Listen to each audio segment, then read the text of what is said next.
In the last few years across the globe, sites of conscience have increasingly reported to us that their governments are refuting or unwilling to acknowledge well-documented atrocities, promoting revisionist histories that glorify perpetrators of war crimes, taking anti-democratic action under the guise of populism, and putting sites where human rights abuses occurred, such as former sites of detention and torture, at risk of destruction.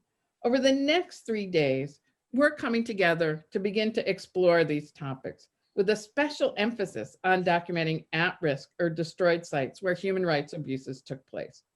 The MENA network over the last few years has created, which you'll see for the first time today, a pioneering digital map identifying sites of human rights violations in the region. They, along with other members and distinguished guests, are gathered here to share their experiences documenting these sites through digital mapping and online archives. In the Middle East, we are, as Mohammed Al-Khamlishi shared, we are very diverse, like anywhere across the globe, a very diverse region with very diverse political and social contexts that bring about different interests.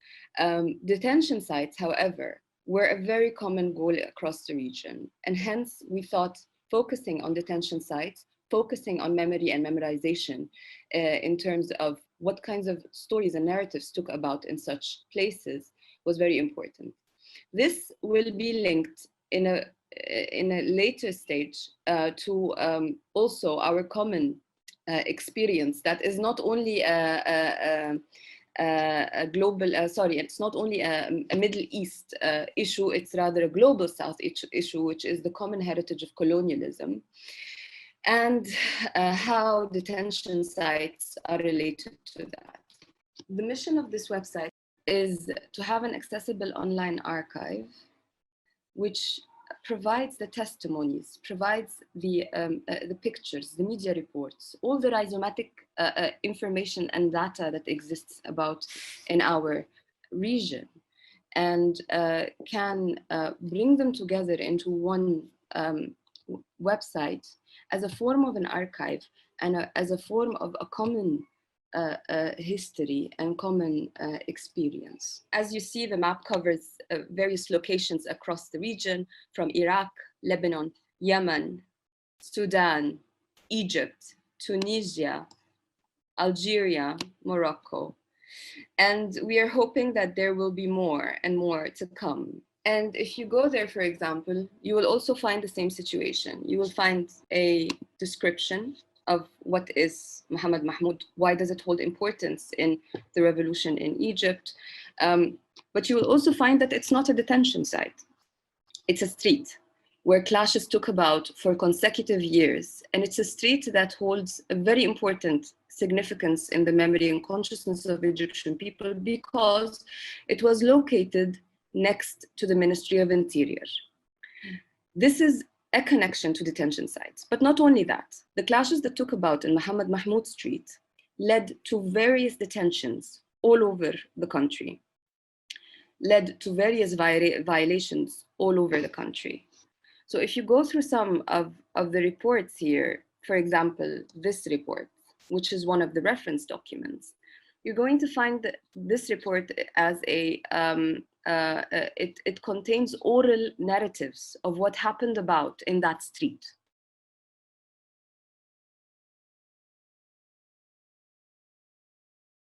One of the main reasons why we decided to make online museum, virtual museum, it is because there is no real museum which would be built from former abandoned Gulag camp in Russia. And so it's not possible to come to former Gulag, which would be changed to a museum. However, still there are dozens of abandoned gulags in remote parts of Siberia. And we use new technologies which are not destructive for these places. So one of them is photogrammetry, which means that we take pictures from all sides of an object, which could be an item or one of barrack. and later in computer we can make exact 3D model of the object. The next technology is panoramic photographs. It's like Google Street View, but from the abandoned Gulag constructions. New technologies are augmented reality and virtual reality, which we believe that there is a future of these technologies, how to show this part of history to younger generation. And we especially work a lot with virtual reality, and we turn the results of our expeditions to a 3D model of a Gulag camp. And thanks to virtual reality technology, it's possible to visit these places at least virtually, but it's very impressive.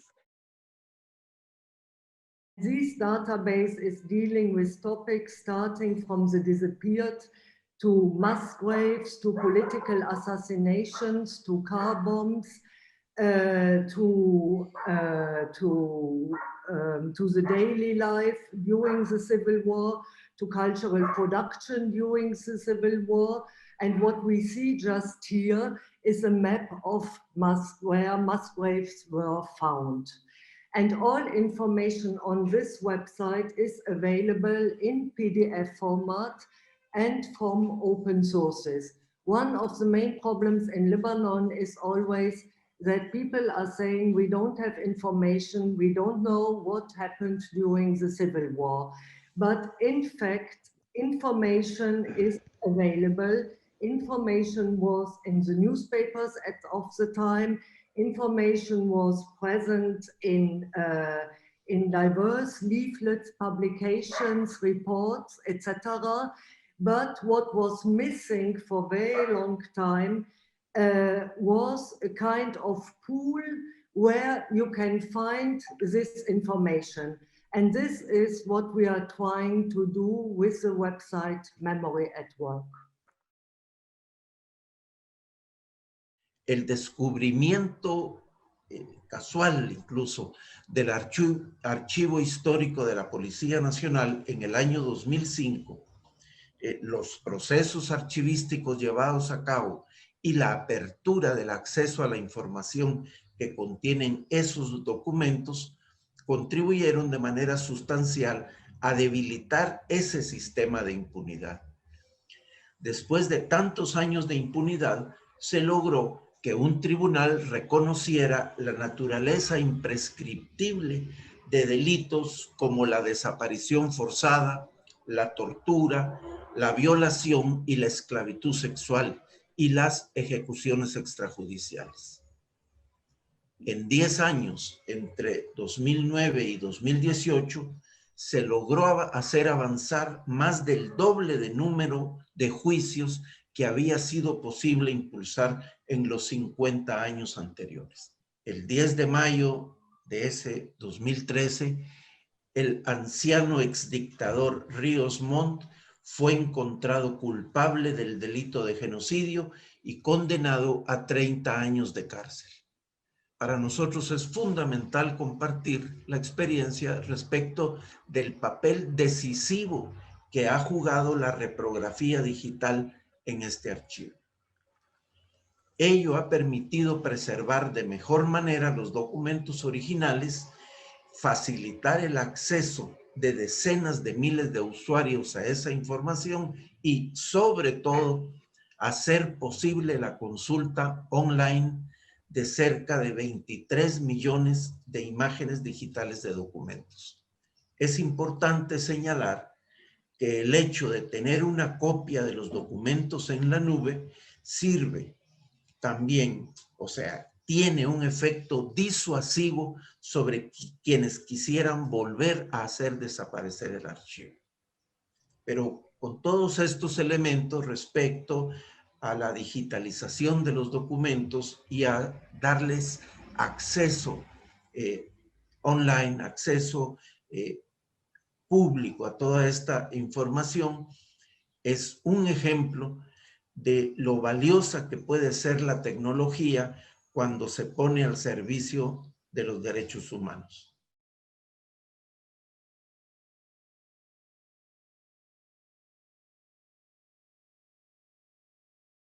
we've been working in Lebanon. We're a local human rights organization. We've been working for 10 years on trying to contribute to the clarification of the fate and whereabouts of the missing and forcibly disappeared, and try to foster a sustainable reconciliation process. So in 2015, we launched an oral history project to collect the stories of the missing and people's war memories. So we conducted more than 300 interviews. Some were filmed, some were audio recorded.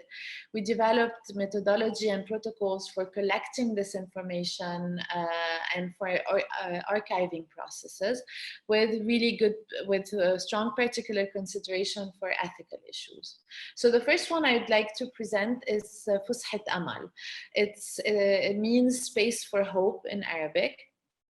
And through Fushat Amal, we wanted to reclaim the identities of the missing persons, and in a way reaffirm their right to know their fate and whereabouts. And we wanted in a way also to pressure the authorities to create a list of disappeared, which still hasn't happened. So even though we know that revealing the truth is the state's responsibility, we really feel that society has a big role to play. Because if you think about it, truth is made out of multiple pieces of information that still lay in people's untold stories of the war. So we really wanted to attempt through Memory Map to create a space where everyone can share their stories and contribute to shed the light on these traumatic events. It's a project that we are so passionate about because we believe in the power of stories to change the world. Recently, we saw when we were in the lockdown, we saw the story of George Floyd and how just someone capturing a simple story turned into a revolution that is shaking the racial structures within our communities.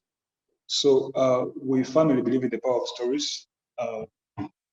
And we believe if we can take advantage of stories within our communities, we can harness a compassionate community. So that's why we decided to document, to go out into the community and look out for stories of how people have been affected during this COVID-19.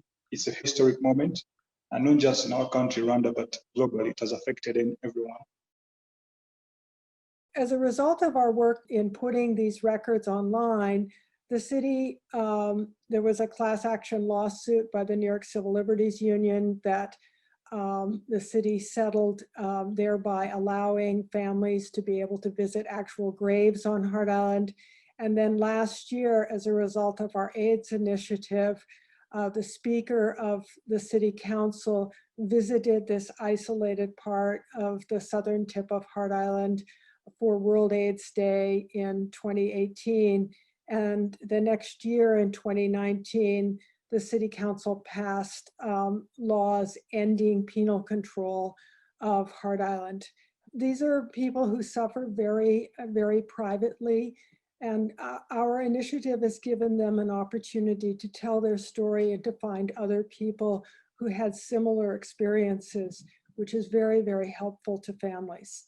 And this brings us up to COVID-19. On April 5th of this year, we released a drone video showing the COVID-19 burials. The city had been telling the public, the mayor had been telling the public that no one who dies of COVID-19 will be buried on Hart Island. We knew that probably wasn't true, and we launched a drone to get images of these burials. This image, as part of a video, went viral around the world and has become kind of the iconic image of New York City and America's mishandling of the coronavirus pandemic. Thank you very much, Melinda, and thank you all. All the presentations were very amazing, inspiring, and moving at the same time. Well, I just once again understood the importance of the personal stories. You know, they matter, and being heard matters as well. And it's empowering to see how virtual spaces act as spaces of expression, hope, solidarity, documentation, and offers us an alternative narrative while making all these unheard voices and stories heard and audible. And at the same time, like now, we are in the age of pandemic and more than 1 million people lost their lives. And I always feel the need to memorialize them more and more, because the way that the families are living this pain, it changed form. Like they cannot mourn in the regular sense. They have to bury them, not even being able to attend to the funeral. So it's mourning, but at the same time, it's something else, much more heavier. So I think it's good to find ways and to create those spaces for, expression. And by those virtual communities, we can also, in virtual spaces, we can also challenge this stigmatization, dehumanization of many individuals, because sometimes the victims are stripped of their dignities, and it's a good opportunity to acknowledge them as a human and just give them back their dignity. And we can all become messengers of truth, justice, memory, and hope. Thank you very much, all. This panel will share strategies for creating cross-national projects to amplify regional issues in global setting using digital tools. The following questions will be explored. How can digital tools most effectively use documentation of human rights violations to engage national and international stakeholders, as well as key influencers outside of their region?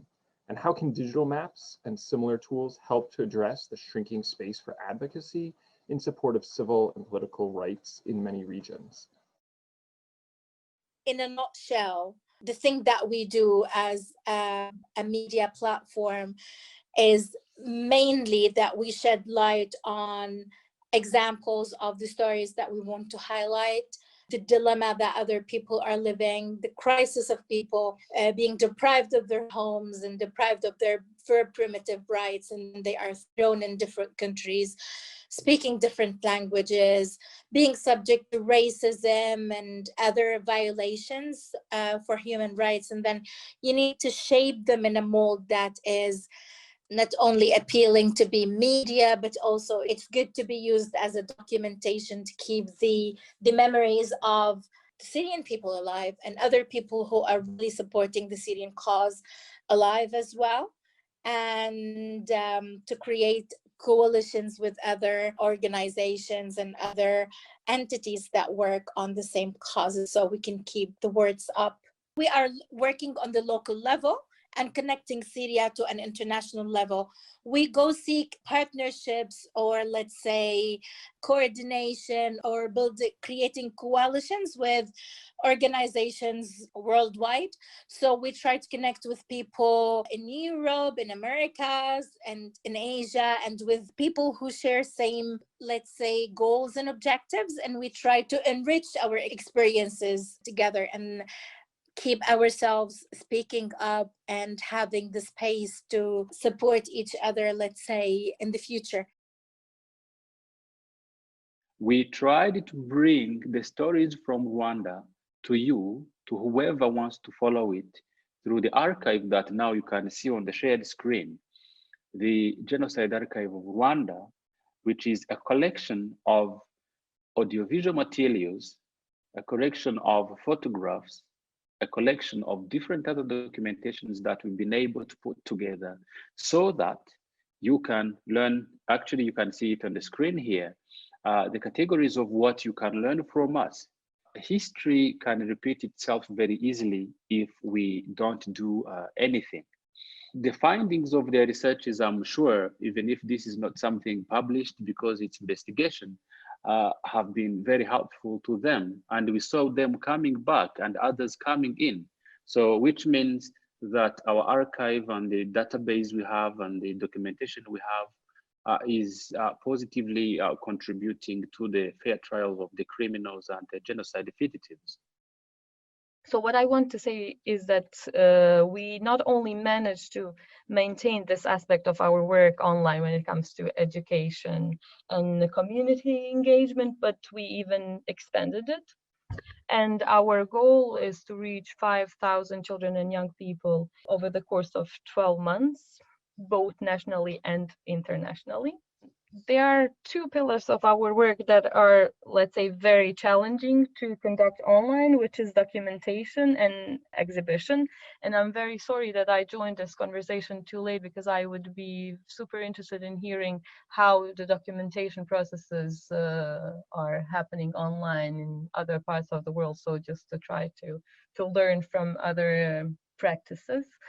So we decided, on the occasion of marking the 25th anniversary of Srebrenica genocide, to start an online campaign and an exhibition titled Children and Genocide. So we were very aware of all the difficulties we would be facing in the documentation process, and also later on in exhibiting it. But this was, since it was such an important anniversary to mark, we decided to get invested, let's say, in this cause, and to partner with one of the biggest storytelling platforms in Europe, Humans of Amsterdam, and with Srebrenica Memorial Center. For example, this is Nejad. He's the only child survivor from one of the mass execution sites and execution by firing squads. So stories of 14 survivors and their portrait photos were posted on our social media, on social media of our partners, and you saw how this reached so many people. This left us very hopeful that we can still create an impact, even if we work in these difficult circumstances.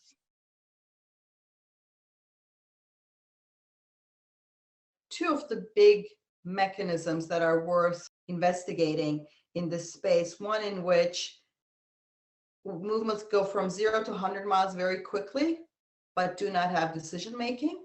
And the second one is that they are taking place in platforms who are not built to facilitate movements, who are more built to capture people's attention.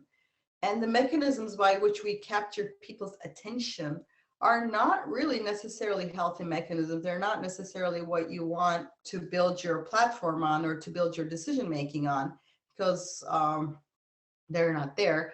Plus, a lot of authoritarians have figured out that you can effectively counter the lack of censorship by confusing everyone, constantly making claims, constantly like saying, no, this happened, this happened, this happened, to the point that an ordinary person goes, I don't know what's true anymore, right? So they can't really censor things the way they used to censor things, but they can break the link between information and action through confusion and distraction by using these very platforms like Facebook and Twitter to create chaos, to organize harassment of dissidents, to create conditions under which you cannot really have a coherent conversation. You see this in lots of places.